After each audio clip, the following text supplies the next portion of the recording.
"Don't tell my son I work here," she whispered. Then he arrived with his fiancée. "Do not tell my son I work here." Ruth Carter whispered the words to Tasha while trying to hide her employee badge beneath one hand. Tasha followed her frightened stare toward the reservation screen. Ben Carter. Party of two. Wedding tasting. Ruth had served strangers at Bellwether House for 11 months, but her son believed she was comfortably retired. If he saw the apron and the badge, he would begin asking questions she had spent 2 years avoiding. Tasha stepped toward her. "Go through the service door. I will take the table." Ruth had barely turned when the dining room door opened. Ben walked in beside a woman Ruth recognized from photographs. Natalie Shaw, his fiancée. Ben saw his mother before Ruth reached the service door. He stopped. Natalie nearly walked into him. Ruth waited for him to say Mom. Instead, he glanced at her badge. Then Natalie. Then back at Ruth. His face held more fear than surprise. Tasha approached with 2 menus. "Welcome to Bellwether House." Natalie smiled. Ben did not. Ruth moved past them with the empty tray pressed against her apron. Ben caught her near the kitchen. "What are you doing here?" "Working." "Why?" Ruth looked toward Natalie. She was studying the table cards and had not turned around. "Not now." Ben lowered his voice. "She cannot know who you are." The words landed harder than Ruth expected. She had wanted to hide a job. Her son wanted to hide his mother. Before Ruth could ask why, Natalie called his name. Ben released Ruth's arm and returned to the table. Ruth stood beside the service door with her badge uncovered. For the first time that evening, her secret was no longer the one that frightened her most. Tasha told Ruth to go home. Ruth refused. Losing a shift meant losing $140. She could not afford to leave every time someone from her former life entered the restaurant. So Tasha served Ben and Natalie while Ruth handled the private dining room across the hall. The arrangement should have kept her away from their table. It did not keep their voices from reaching her. Natalie was explaining why she had chosen Bellwether House for the engagement dinner. "My parents can get here easily. Your mother can too, if she comes." Ben answered too quickly. "I told you. She does not like big family events anymore." "That is not what you said before." Ruth stopped behind the service wall. Ben spoke more quietly. "My mother has her own ideas about who I should marry." Natalie did not answer for several seconds. "She has never met me. She knows enough." Ruth tightened her grip on the tray. For 6 months, Ben had delayed every introduction. He said Natalie worked long hospital shifts. He said Ruth had been busy helping a friend. He said the holidays were complicated. Ruth had believed him because believing him was easier than admitting that her only son might not want the 2 women to meet. Now Natalie believed Ruth had rejected her without even sharing a cup of coffee. Tasha entered the service area. "Did you hear that?" Ruth nodded. Tasha looked ready to march back to the table. Ruth blocked her path. "I will handle my son. Then handle him before that young woman starts planning a marriage around his lies." Ruth waited until Natalie stepped away to take a call. Then she set a water pitcher on the table in front of Ben. "Meet me outside after the tasting." "Mom, Daddy. Tomorrow night. You tell her who I am. You tell her I never refused to meet her." Ben looked toward the hallway. "You do not understand. Then explain it now." His silence answered for him. Ruth leaned closer. "You have until the engagement dinner tomorrow. If you do not tell her, I will." Natalie returned before Ben could respond. Ruth lifted the pitcher. Natalie glanced from Ruth to Ben. "Have we met?" Ben reached for his water. "No, Dot." Ruth looked directly at her. "Not yet." Natalie gave a polite smile, but her eyes remained on Ruth as she walked away. The tasting ended 20 minutes later. Ben waited beside Ruth's car while Natalie drove back to work. The moment Ruth approached, he held out both hands. What was I supposed to do? Introducing my mother while she is clearing plates. Yes. Ben stared at her. Ruth opened her car door, then closed it again without getting inside. You are embarrassed by honest work. I am embarrassed that my 67-year-old mother needs it and never told me. His answer found the exact place where Ruth had hidden her guilt. Ben continued. You said you were fine. You said Dad left enough. He did leave enough for me to survive. That was not what I asked. Ruth could have repeated the old answer. She could have gone home, hidden the statements, and let him believe one more version of the truth. But Ben had used her silence to create lies of his own. Ruth faced him. Come to my house tomorrow morning. There is something you need to see. That night, Ruth took the blue financial folder from the back of her closet. She placed it on the table where Ben could see it. Ben arrived at 8 the next morning. Ruth had placed a blue financial folder on the table. He recognized it. Ruth had used that folder for every bill and bank statement since his father became sick. Ben remained standing. Are you in debt? No, Dut. Are you losing the house? No. Then why are you carrying trays at your age? Ruth opened the folder. The first page showed a retirement withdrawal of $24,000. The date was 2 weeks after Ben's construction business collapsed. Ben read it twice. You told me that money came from Dad's insurance. I know what I told you. You said it was sitting there. It was not. 2 years earlier, Ben had called Ruth after midnight. His business partner had abandoned the company. A commercial client had refused final payment. Payroll was due. Ben had used his home as security for a business loan. He had sounded like a man trying not to drown loudly enough for his mother to hear. Ruth had transferred the money the next morning. She told him it was part of his father's insurance because she knew he would refuse her retirement savings. Ben lowered himself into a chair. Why did you do that? Because you needed help. That does not explain the restaurant. Income taxes on the withdrawal and the loss of future growth had taken more from Ruth's retirement than she expected. Then the school district health plan changed. Then the furnace failed. Ruth had calculated how long her remaining savings would last. The answer frightened her. Bellwether House needed weekend banquet servers. Ruth told herself the job would last 3 months. 3 months became 11. Ben pushed the statement away. I would have found another way. You called me because there was no other way. I would have sold the house and lose the place where your daughter sleeps when she visits. Ben's marriage had ended before his business failed. His teenage daughter lived with her mother in another state. The small house was the one stable place he could still offer her. Ruth had protected that too. Ben stood and walked to the window. He did not look angry now. He looked smaller. How much do you need? I do not want a check today. That is not what I asked. I am working. I am paying my bills. I am not asking you to rescue me. You rescued me with money you did not have. Ruth closed the folder. That was my mistake. Ben turned back.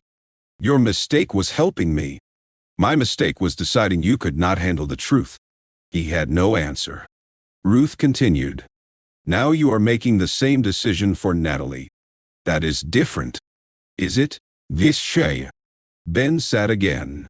He pressed both palms against the table. Natalie thinks I rebuilt my life on my own. You did rebuild it. With my mother's retirement money.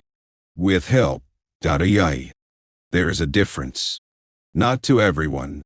Ruth understood then that the restaurant apron was not what Ben feared.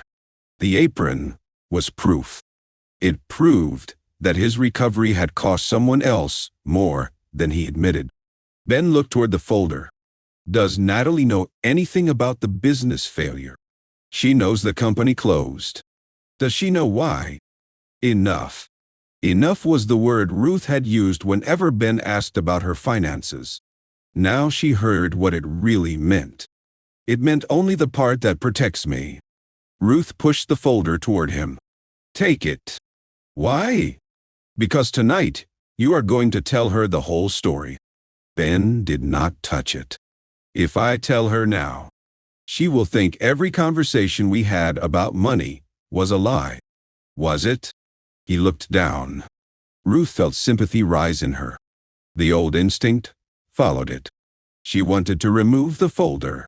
Tell him she would stay away. Give him time. Instead, she kept both hands on the table. Tomorrow is next week. Next week is after the wedding.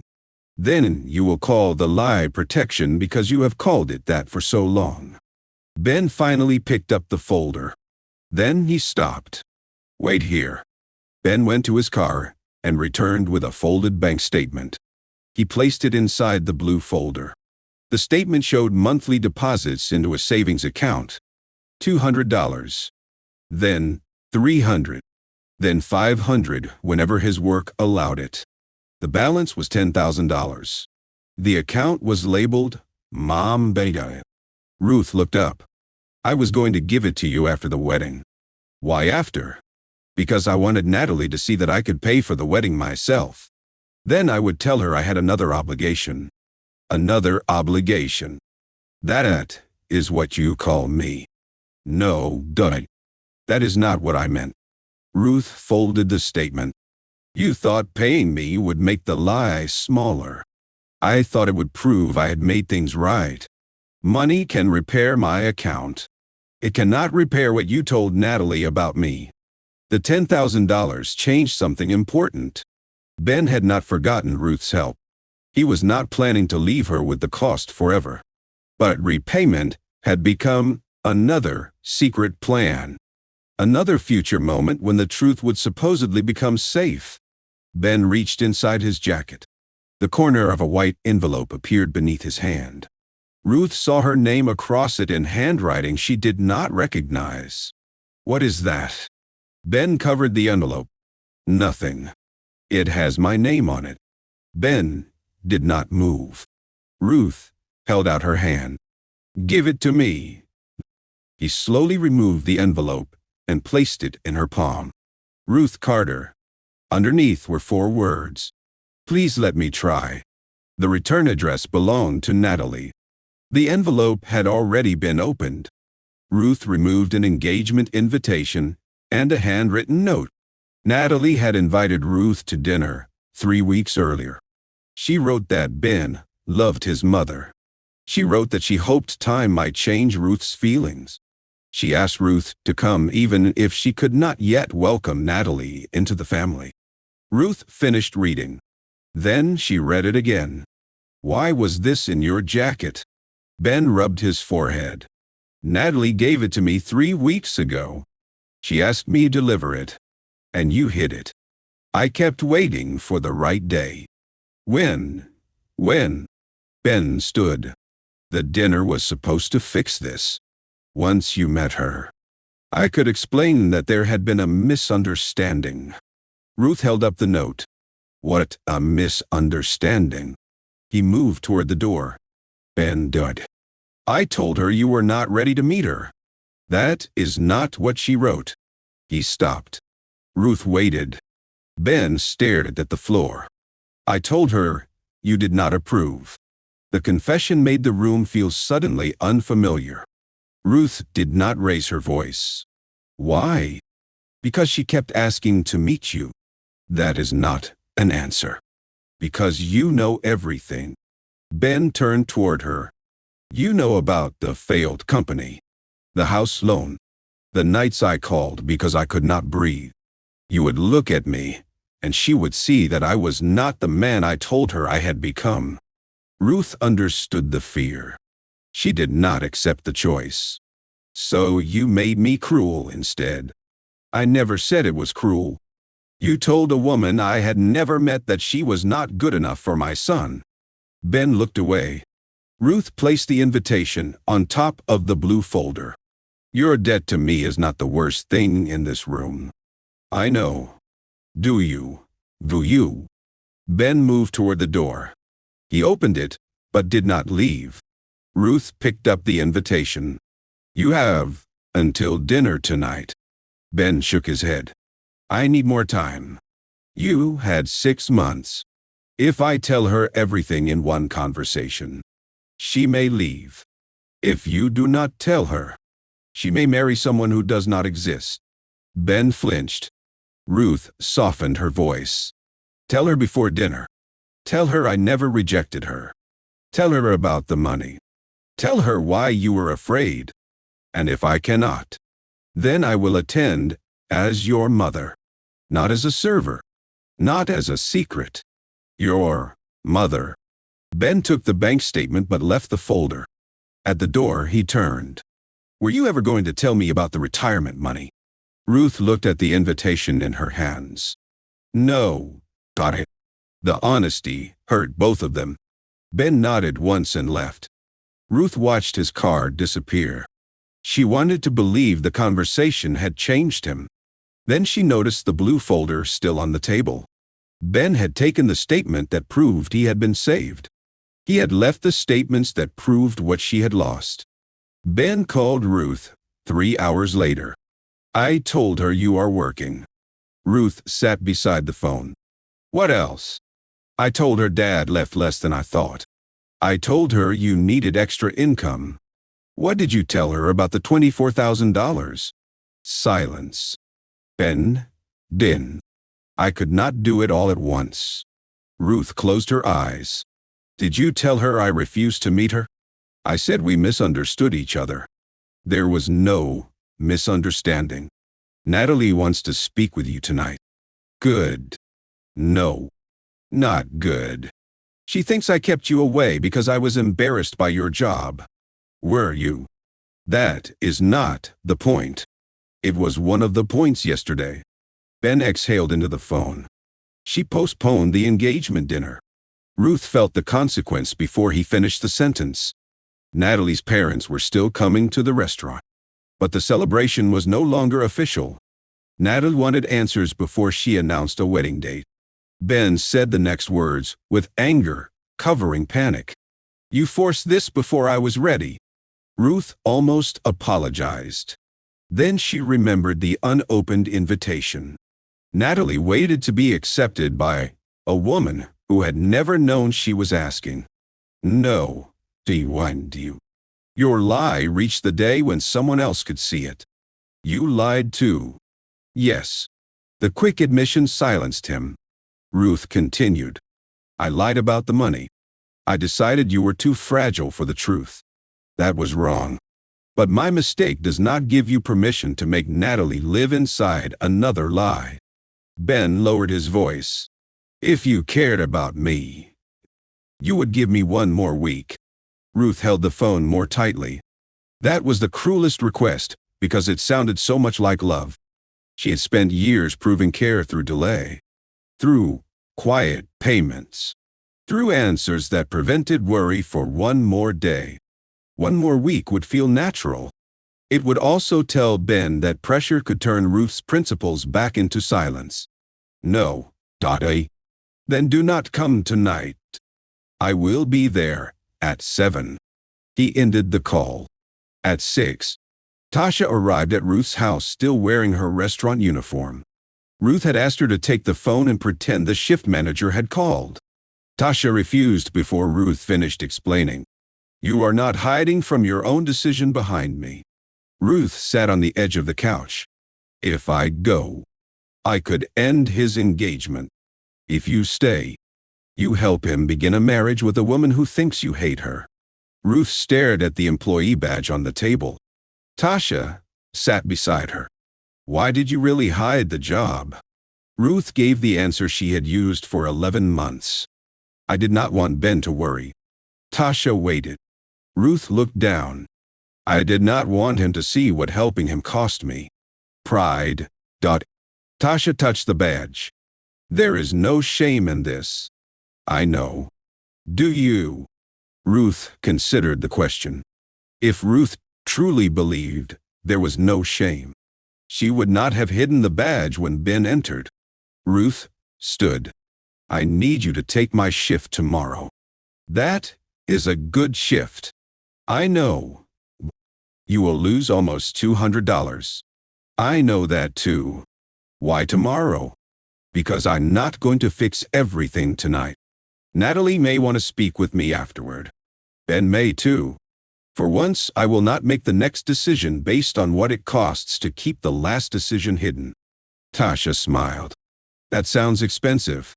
It is. Ruth put the employee badge inside her purse.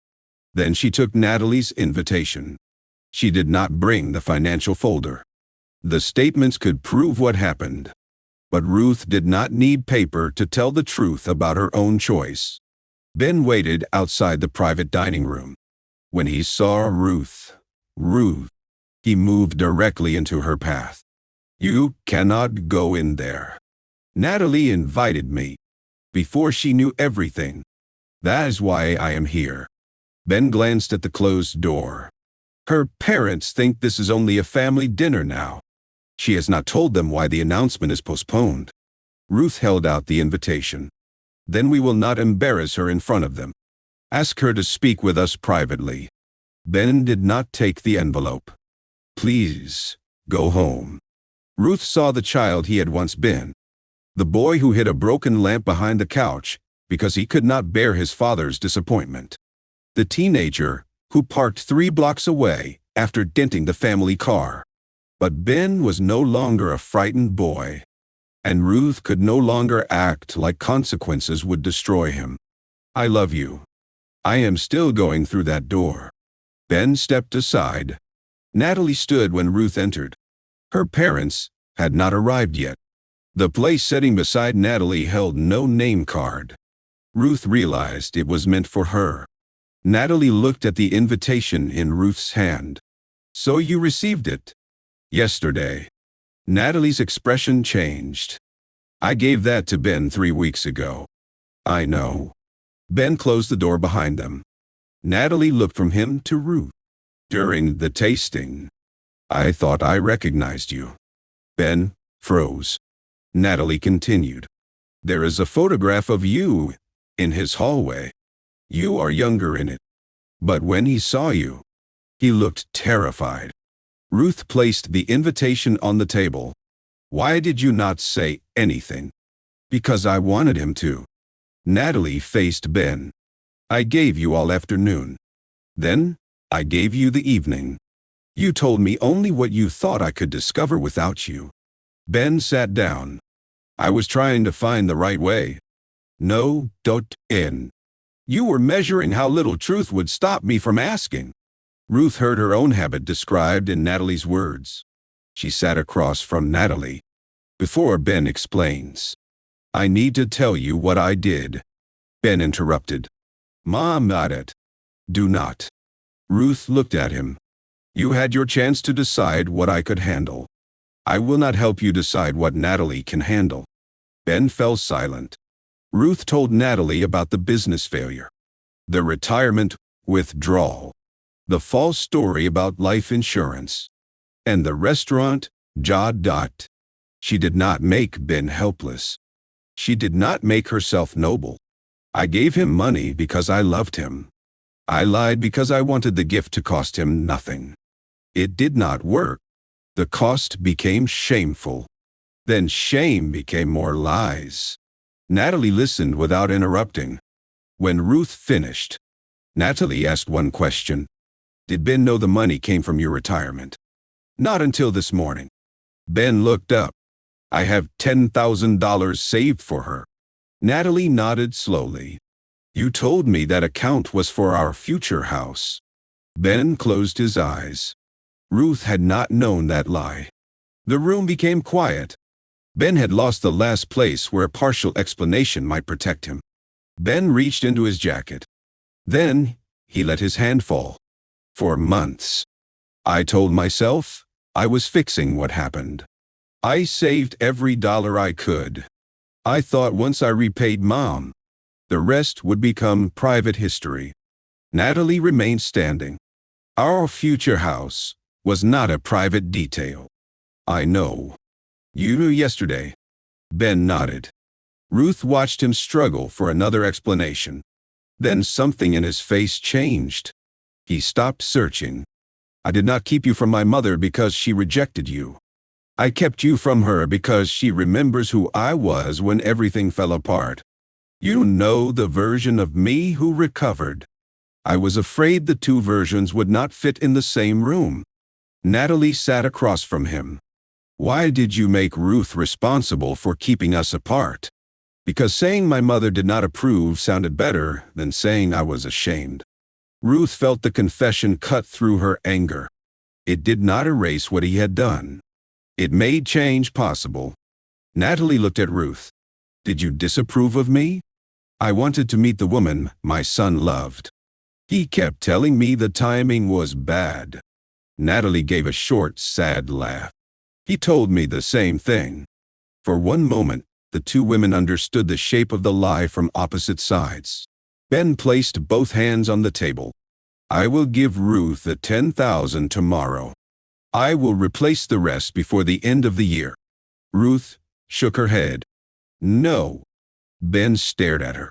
You said money would not fix everything. It will not. But it still matters. We will create a repayment plan you can afford without lying to Natalie. You will not empty an account that affects both of you because guilt frightened you again. Natalie looked at Ben. She is right. Ben leaned back. What happens to us? Natalie took time before answering. The dinner will happen. Our parents are already coming. But there will be no wedding announcement tonight. Ben looked wounded. Natalie continued. I am not ending our engagement in this room. I am also not choosing a date until we have spoken to a counselor and reviewed every financial account together. Every account. Yes. Ben glanced at Ruth. Ruth did not rescue him from the answer. Ben turned back to Natalie. All right. Not all right because you are afraid I will leave. He thought for a moment. All right because you should have known before you had to ask. Natalie nodded. That was not forgiveness. It was a place where forgiveness might someday begin. Voices approached in the hallway. Natalie's parents had arrived. Ben stood.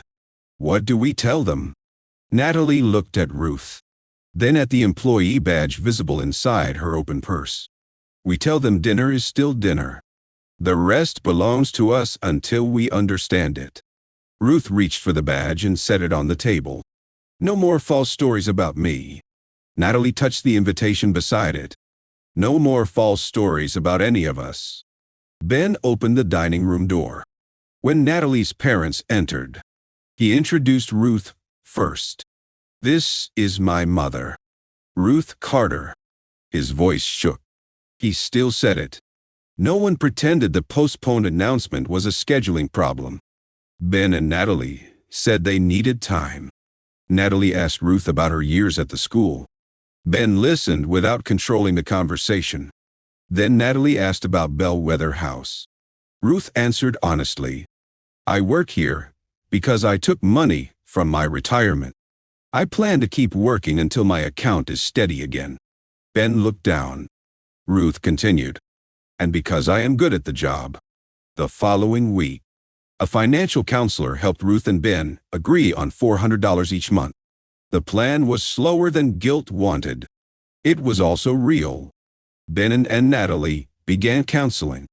Natalie did not offer instant trust. Ben stopped asking for it. He answered the questions that embarrassed him, instead of changing the answers. 3 months after the dinner, Ruth was carrying water glasses through Bellwether House when the front door opened. Ben entered with Natalie. Ruth felt the old panic for half a second. Her hand moved toward her employee badge. Then, she stopped. Ben walked directly toward her. A new server stood nearby. Ben smiled at him. This is my mother, Ruth Carter. She is the reason I learned that help is not something to hide. Ruth looked at Natalie. Natalie smiled. Not as if every wound had healed, but as if none of them had to heal in secret. Ben noticed the badge beneath Ruth's hand. You can let people see it? Mom died. Ruth lowered her hand. I know. She straightened the badge instead. If this story stayed with you, share it with someone who understands why honesty can be the hardest form of love. Follow Curves and Crowns Stories for more.